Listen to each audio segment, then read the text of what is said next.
So it looked like Jerry Jeudy might have just abandoned Shedeur, bruh, for Deshaun Watson. Then we got owner Jimmy Haslam pretty much saying that Deshaun Watson can hit a home run if you start the season. You got Rizzo crashing out. What the hell been going on in Cleveland today? How in the hell is Shedeur not the starting quarterback at this moment? He finished the season on the field, winning his last 2 games. Do you know any other organization that would take a rookie quarterback who got no reps whatsoever in training camp and in the first 10 weeks of the season? They throw him in, beat him to the Lions. Somehow he survives and wins 3 games. So this was Jerry Jeudy, man. Deshaun Watson and Jerry Jeudy are throwing and working out down in Florida. The Browns off-season workout program begins next week. This crazy to me because we just heard Todd Monken say yesterday Deshaun Watson ain't even been in the building. Dylan Gabriel ain't been in the building. So what y'all up to, bruh? What y'all finna plot on? Let's not sugarcoat this. When a locker room starts getting accused of internal sabotage, you're no longer dealing with just a quarterback battle. You're dealing with a team on the edge of fracture. And right now, the spotlight is burning hot on Jerry Jeudy after claims that he may have undermined Shedeur Sanders, all while aligning more with Deshaun Watson. Here's the part nobody is talking about. Whether these accusations are fully true or not almost doesn't matter anymore. The narrative itself is dangerous. Once fans, media, and even teammates start believing that a receiver might not be fully locked in with his quarterback, everything changes. Routes get questioned, effort gets dissected, every missed connection suddenly looks intentional.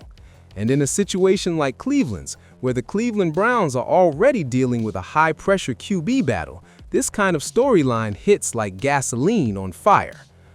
Basically, putting everybody on notice. Him and Jerry Jeudy, you guys remember when we did the video about Jerry Jeudy linking up with Deshaun Watson to help him beat Shedeur? Because that's what it looked like to me. You know, it looked like you definitely trying to help Deshaun Watson beat Shedeur. Like, look at this. They got a whole production team, bro. Now, let's slow this down and actually break it apart, because this isn't as simple as Jeudy is sabotaging someone. Wide receiver-quarterback chemistry is one of the most sensitive relationships in football. Timing, trust, body language, all of it matters. And when a new quarterback like Shedeur comes in, that chemistry doesn't just magically exist. This is where it gets dangerous, because what looks like sabotage from the outside can sometimes be hesitation, miscommunication, or even just unfamiliarity. A receiver might not adjust to a scramble drill. A quarterback might expect a route to continue. One split-second disconnect, and suddenly it looks like someone isn't trying. But here's the flip side. If there is even a hint that certain players prefer one quarterback over another, that's where things spiral. Because now it's not about execution, it's about loyalty. Should they have invited Shedeur? That is a good question, man. Because some could say, yeah, they should have invited Shedeur. Now something else. Here's the part nobody is talking about. Veterans in the locker room often gravitate toward the quarterback they trust most, not just on the field, but in experience, communication, and leadership style. And for someone like Jeudy, who's been in the league and has dealt with different quarterbacks before, that preference might naturally lean toward a veteran like Watson. That doesn't automatically mean sabotage, but it does create perception. And perception in the NFL spreads fast. Shedeur not the starting quarterback at this moment. He finished the season on the field, winning his last 2 games. Do you know any other organization that would take a rookie quarterback who got no reps whatsoever in training camp and in the first 10 weeks of the season? They throw him in, beat him to the Lions. Somehow he survives and wins 3 games. Now, let's talk about Shedeur Sanders, because he's at the center of this storm. He's young, confident, and carries himself with that visible edge, the swagger that gets fans excited and teammates energized. But that same confidence can also create friction if not everyone is fully bought in yet. This is where young players usually make a mistake. They assume talent and confidence will win everyone over instantly. But in an NFL locker room, respect is earned over time. It's built through reps, consistency, and proving you can deliver when it matters. And while Shedeur has shown flashes, he's still in that process. Now imagine trying to build that trust while narratives are forming that one of your top receivers might not be fully aligned with you. That's pressure. That's distraction. I hope Shedeur's okay with it. He's a gamer, he is. I just know based on what happened last year. Okay, there's a guy who got concussed and never played again. There's a guy who hadn't played in 4 years and coming off double Achilles, and a kid that won his last 2 games. And we're sitting here talking about who should be the starter. And that's something young quarterbacks have to navigate carefully. Now let's bring Watson back into this, because his presence is a major factor in all of this. He's not just another quarterback. He's the established name, the financial investment, the player the organization committed to. And whether people like it or not, that carries weight in the locker room. So if Jeudy or any other receiver has built chemistry with Watson, it's natural that they might look more comfortable in that setup. Here's the part nobody wants to admit. Players don't always consciously pick sides, but their habits reveal preferences. Who they talk to more, who they train with, who they trust in tight situations. Those little things add up. And when fans start noticing those patterns, they create narratives like the one we're seeing now. This is where it gets dangerous again, because once a narrative like sabotage takes hold, every single play becomes evidence.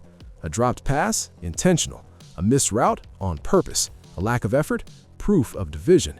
Even if that's not reality. And that's the risk Cleveland is facing right now. Now let's zoom out, because this isn't just about Jeudy or Shedeur. This is about team identity.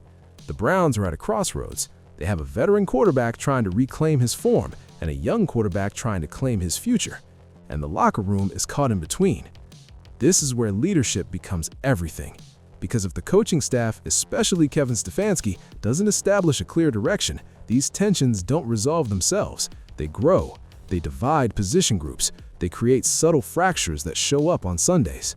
And by the time it's visible in games, it's already too late. Here's the part nobody is talking about. Wide receivers don't just run routes, they set the tone for the offense.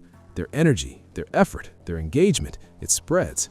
If one key player looks disconnected, it affects everyone. That's why even the suggestion of Jeudy not being fully aligned is such a big deal. Now let's be fair for a moment. There's also a strong possibility that this entire situation is being overblown, that what people are calling sabotage is just a team still figuring itself out. New quarterback, new dynamics, new expectations. That happens all the time. But in today's NFL media environment, perception moves faster than truth. And once a narrative starts, it's hard to stop. This is where it gets really interesting, because how Shedeur responds to this will define a lot about his future. Does he address it publicly? Does he ignore it? Does he double down on building chemistry? Because great quarterbacks don't just throw passes, they control the locker room. And this is his first real test of that. Now let's connect this to the bigger picture, because we've seen situations like this before across the league. Quarterback controversies, divided locker rooms, questions about effort. It never ends well if it's not handled quickly. Teams either come together or they fall apart. There's no middle ground. And Cleveland is dangerously close to that tipping point. So now the question becomes, is Jerry Jeudy actually sabotaging Shedeur Sanders? Or are we watching a team in transition where chemistry hasn't caught up yet? Because those are two very different realities. But the outcome, that's the same risk either way. And here's where I leave you.